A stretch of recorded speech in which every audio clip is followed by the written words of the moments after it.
Hi friends, welcome to Furgalata Kitchen. இன்னைக்கு நம்ம கிச்சன்ல சாக்லேட் கஸ்டர்ட் ரெசிபி எப்படி பண்றதுன்னு பார்க்க போறோம்.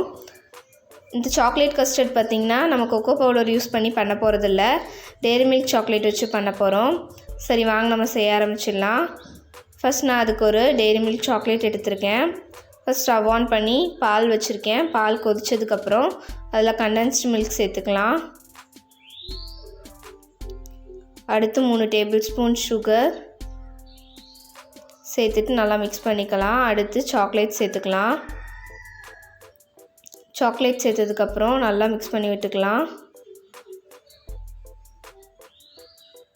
அப்ப அது ரெடி ஆயிட்டு இருக்கட்டும். இப்போ நான் ஒரு பவுல்ல 2 டேபிள்ஸ்பூன் கஸ்டர்ட் பவுடர் எடுத்துர்க்கேன். அதுல பால் சேர்த்து மிக்ஸ் பண்ணிக்கலாம்.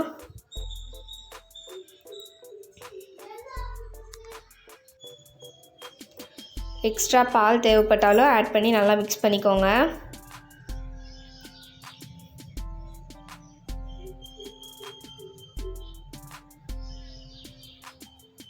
இப்போ பார்த்தீங்கன்னா கலர் நல்லா சேஞ்ச் ஆயிருக்கு. இப்போ இதில் நம்ம மிக்ஸ் பண்ணி வச்சுருக்க கஸ்டர்ட் சேர்த்துக்கலாம்.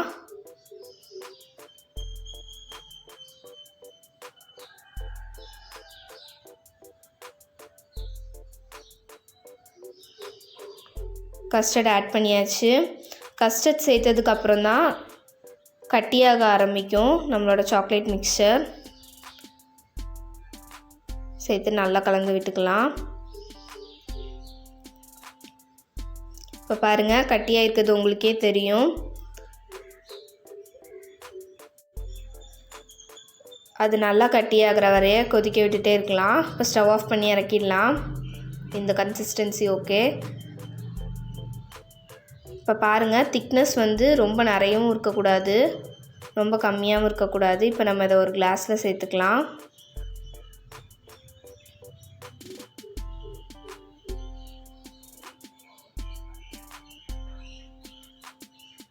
இதில் கார்னிஷிங்காக நான் வேஃபர்ஸ் வச்சுருக்கேன்.